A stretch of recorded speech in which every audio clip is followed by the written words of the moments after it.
بڑے بڑے بزرگوں پہ جادو کیا گیا، حضور علیہ السلام پر بھی جادو کرنے کی کوشش کی گئی، سیدنا بابا فرید الدین گنج شکر پہ جادو کیا گیا، سرکار غریب نواز پہ جادو کرنے کی کوشش کی گئی. لیکن ایک بات ہمیشہ یاد رکھنا، جادو کی طاقت کبھی اللہ کی طاقت سے بڑھ کر کے نہیں ہو سکتی، قرآن کی طاقت سے بڑھ کر کے نہیں ہو سکتی. جادو کیوں اپنا اثر دکھا رہا ہے؟ جنابت کی حالت میں سوتے ہیں تو 8-10 گھنٹہ ویسے ہی سوتے پڑے رہتے ہیں. جادو اس لیے اثر کرتا ہے. عورتوں پہ بدنظری کرتے ہیں، جادو اس لیے اثر کرتا ہے. بے وضو رہتے ہیں، جادو اس لیے اثر کرتا ہے. قرآن سے دور ہے، جادو اس لیے اثر کرتا ہے. ناجائز و حرام کام، زنا، بدفعلی، لواطت، اغلام بازیاں، یہ ساری جو چیزیں ہیں، ان گناہوں کا ذکر کرتے ہوئے شرم آتی ہے. لیکن یہ جادو جو لوگوں پہ اثر کر، میں یہ نہیں کہتا کہ جن پہ جادو اثر کیا گیا سب ایسے ہی ہیں، استغفراللہ، ایسی بات نہیں. کبھی اللہ کے نیک بندوں پر بھی کسی حکمت کے تحت جادو اثر کر گیا، لیکن اکثر و بیشتر اپنے خود کے حالات ایسے ہیں، گندگی، ناپاکی. بلکہ اگر آپ ہمیشہ باوضو رہیں تو انشاءاللہ جادو آپ پہ اثر نہیں کرے گا. بہت مؤثر علاج ہے جادو سے بچنے کا. جادو سے بچنے کا مؤثر بہت عظیم علاج، کیونکہ میرے آقا علیہ السلام نے فرمایا کہ جو باوضو رہتا ہے وہ اللہ کے قلعے میں محفوظ ہو جاتا ہے. لیکن اب باوضو رہنے کا مطلب کیا؟ جو اللہ کے لیے باوضو رہا وہ اللہ کے قلعے میں محفوظ ہے. جو دکھاوے کے لیے کہ لوگ مجھے باوضو سمجھے اور مجھے لوگ اللہ والا سمجھے، تو پھر لٹیا تو ڈبنی ہے. جہاں ریا ہوگی وہاں کوئی عمل قبول نہیں ہے. ریا مت کرو، خلوص کے ساتھ اللہ کے لیے باوضو رہو. اس کی پہچان کیا ہے؟ جو اللہ کے لیے باوضو رہتے ہیں پھر وہ عوام کے سامنے بھی وضو کرتے ہیں اور اکیلے ہوتے ہیں تو بھی وضو کرتے ہیں. لوگ دیکھ رہے ہو تو وضو کریں، لوگ نہیں دیکھ رہے ہو تو پھر بے وضو کیا بے غسل بھی پڑے رہیں. الیاذ باللہ. بلکہ آپ کو بتاؤں بے غسل رہنا کتنا نقصان دہ ہے. ایک روایت میں آتا ہے کہ حضرت تمیم داری انصاری، جانتے ہیں ان کا مزار چنئی میں ہے، حضور کے صحابی ہیں.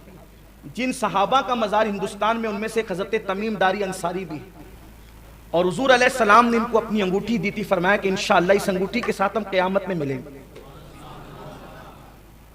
حضرت تمیم داری انصاری کو ایک جن، ناپاک جن اٹھا کے لے کر چلا گیا تھا.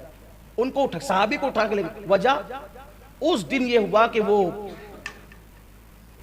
جنابت کی حالت میں کسی سبب سے، جان بوجھ کے نہیں، کسی سبب سے ان کو غسل کرنے میں تاخیر ہو گئی. تو جن آیا اٹھا کر لے گیا، اور بلکہ جب لے گیا تو پھر اس وقت آپ تشریف لائے کہ صدیق اکبر بھی پردہ فرما گئے تھے، فاروق اعظم کا خلافت کا دور تھا، اور جب آئے تو آپ کی بیوی بھی آپ کو پہچان نہیں رہی تھی. ایسے حالات تھے. ایک طویل داستان ہے، میں مرکز پہ اس کو کبھی بیان کر چکا ہوں. حضرت تمیم داری انصاری کی پوری زندگی میں نے بیان کی ہے. اگر آپ لوگ کو یاد ہے تو ٹھیک ہے، اگر نہیں یاد ہے تو کبھی یاد دلائیے، پھر انشاءاللہ ایک بار اور اس کو ہم بیان کر دیں گے. اس کا پورا پس منظر کیا ہے، بہت دلچسپ ہے وہ سفر. بلکہ جب وہ اٹھا کے لے گیا تو حضرت تمیم داری انصاری نے 7 زمینوں کی بھی سیر کی، سمندر کے اندر کی بھی سیر کی، سمندر کے اندر کی بھی سیر کی آپ، اوپر بلندیوں کی خلاؤں کی بھی سیر کی آپ. پورا واقعہ ہے، آج وہ نہیں. آپ بتا دینا ذمہ داروں کو کہ جن کو یاد ہے تو ٹھیک ہے، نہیں یاد ہے مجھے آپ سے، آپ کی خاموشی یہ بتاتی ہے کہ شاید آپ کو یاد نہیں. کتنے لوگوں کو یاد ہے؟ کچھ پتہ ہے؟ ہاتھ اٹھائیں. بیان ہوا یاد ہے؟ ماشاءاللہ. چلیے 2-4 ہی لوگ ہیں، باقیوں کی شاید برسوں بیتے، اس کو بہت دن بیتے. اس کو انشاءاللہ کسی دن اس کو لیتے ہیں، حضرت تمیم داری انصاری کی زندگی کو. اس میں آپ ضرور تشریف لائیے گا. بہت خوبصورت واقعہ ہے وہ.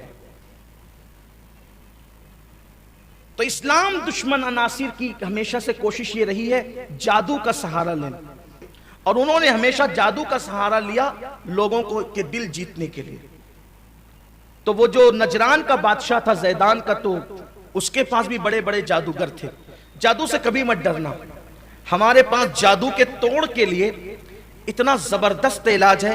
ایک تو آیت الکرسی شریف، سورۃ الفاتحہ اور سورۃ الفلق اور سورۃ الناس. مگر بس اتنی بات ہے، چائے کی لذت اسی زبان کو اچھی لگتی ہے جس زبان کو ٹائیفائڈ کا مرض نہ ہو.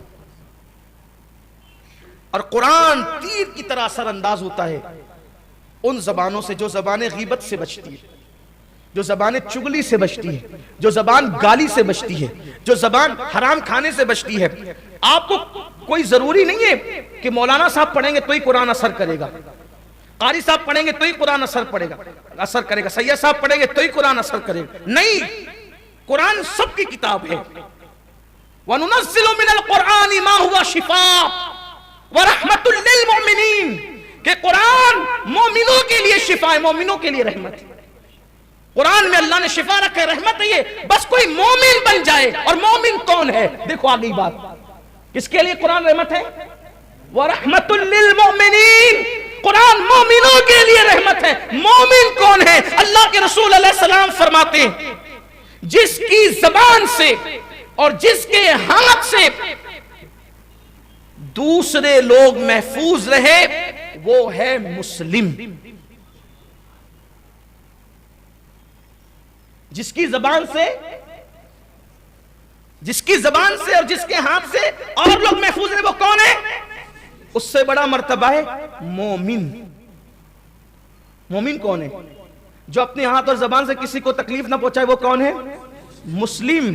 اور مومن وہ ہے جو ستانے والوں کو بھی دعا دے، جو ظلم کرنے والوں کو بھی معاف کر دے، وہ ہے مومن۔ قرآن رحمت ہے ان کے لیے، اور وہ پڑھ دے تو شفا ہو جائے۔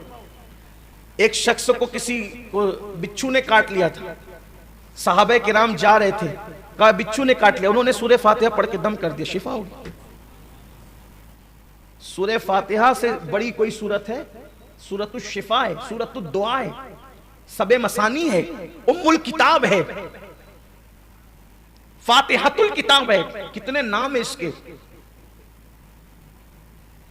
سورہ فاتحہ۔ لیکن ہمارا حال تو یہ ہے کہ جو آسان ہے اس پہ ہماری توجہ ہی نہیں ہے۔